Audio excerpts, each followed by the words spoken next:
Hi everyone, my name's Pieta Valentine. I've written 2 books, The Resident's Voice from a Dementia Unit and The Resident's Rise from a Dementia Unit. Today's session is on the importance of having your own teeth in a dementia unit. Now in a dementia facility, typically say 30 people again, you probably get about say average of 5 people that do not have their own teeth. So I'm just going to go into the repercussions of that because there are quite a few repercussions as a result of not having your own teeth.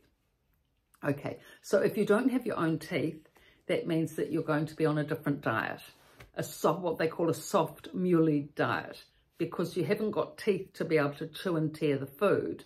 So you've only got gums. So the food needs to be muleyed up. So you tend to get, well, what you do get is a plate with a fairly unattractive setup.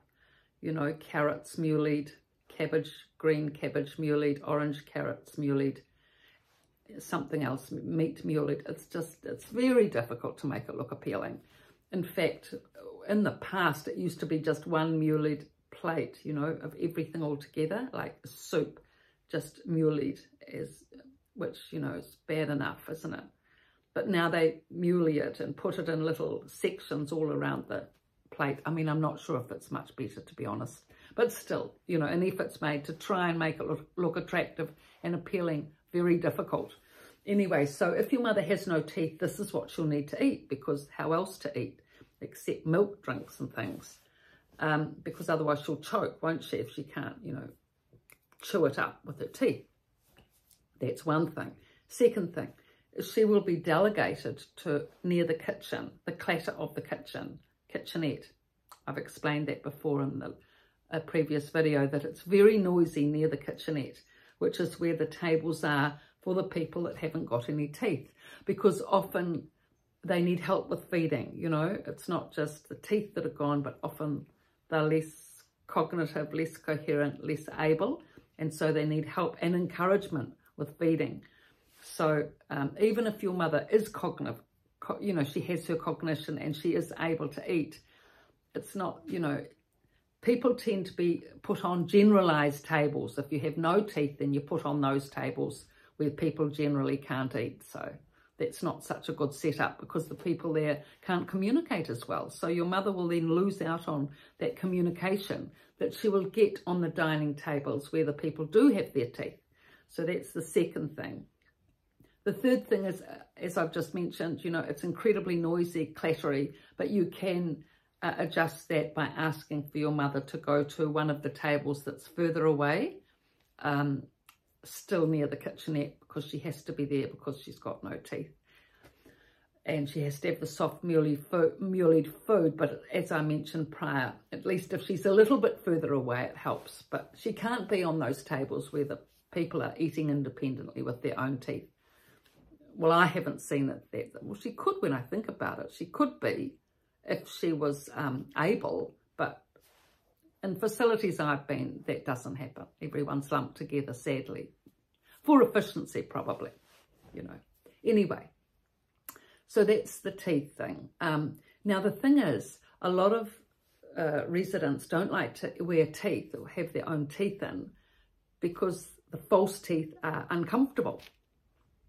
Yeah, and so they resist and react, and even though the carers try and put the teeth in, the person will scream out and shout and bite and whatever, and not allow them to be put in. So that's why, you know, they don't have their teeth in. Now, that, you know, if you can go to the dentist and get a good, comfortable pair of false teeth to solve that problem, fantastic. Really, it helps a lot, because A, they'll be able to eat proper food, and secondly, for communication. If you've got your own teeth, you're much better off. I mean, you can articulate more clearly, you can speak, you know, people can understand you, have a better chance of understanding you when you've got your own teeth, because you're able to enunciate. Everything, vowels, consonants, everything's clearer when you've got your own teeth. But everything's all a bit muffled and mumbled when you've got no teeth. So, you know, there tends to be a bit of a stigma towards people that don't have their own teeth. similarly to the stigma, residence to residence, you know, if the person's got long hair and it hasn't been cut, they've got no teeth, and they've got, you know, wearing a poor wardrobe and all of that, it just creates a bereft look, and the person will feel bereft actually being left in that state. So it all compounds. So having your teeth is a really important part of being able to be part of the group, being at a dining table where people communicate, and your mother being able to be part of that, communicating in the group. I did notice in the group that people without teeth, there was one lady who found the dentures uncomfortable. She'd been in the group for a couple of years, and she'd been able to manage her teeth all that time, and then for some reason she found them uncomfortable. So she stopped wearing them, and so her speech, she stopped communicating a lot at that time as well. Even though she still stayed in the workshop, she attended, she was alert, she was interested, but she stopped speaking. I think she was embarrassed about it. So yeah, this is the reason why it's so important, you know, to have teeth. Actually, there was one lovely lady. She was another school teacher, so many are.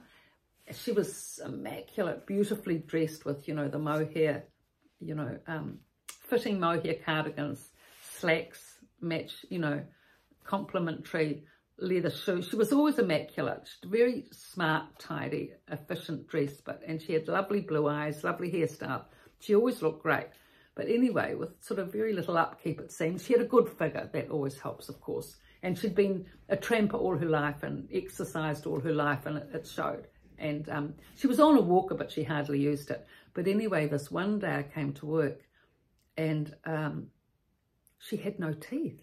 Oh, God, I got a shock, you know, because it really changes the look of the person when they've got no teeth, for sure. I mean, it ages you about 20, 30 years, doesn't it, when you've got no teeth? And seeing her with no teeth, I did get a shock, because she was so immaculate and well turned out that I didn't expect her to have no teeth. Anyway, she'd lost the teeth. For some reason, the staff said the teeth had got lost. Imagine that. I mean, they do put the teeth in a glass of water at the top of the cupboard, on top of the mirror in the bathroom at night, you know, so they won't get lost. But somehow this, don't know who got up to there to take the teeth out and shove them wherever. They were lost for sure. Everyone looked, cleaners, you know, nursing staff, big mission to look for lost teeth, lost hearing aids. Takes forever, stressful. Anyway, the teeth couldn't be found. And I said to her, oh, this is difficult, you know, with you not having your teeth. She was so gracious about it. She said, oh, well, I've got no teeth. Oh, I mean, she must have seen how she looked without her teeth. But, oh, well, I've got no teeth. Never mind. She said, my daughter will get me another pair. And she did. And she looked fine, of course, after that. And everything went on as normal. What actually impressed me was that she was so unaffected by not having teeth. I thought she really would be. I mean, she was so immaculate, beautifully attired, lovely aristocratic voice, you know, wealthy background. And I thought she'd really be affected by not having her teeth. Didn't bother her at all. No, she had no teeth, but her daughter would get her some more, which she did.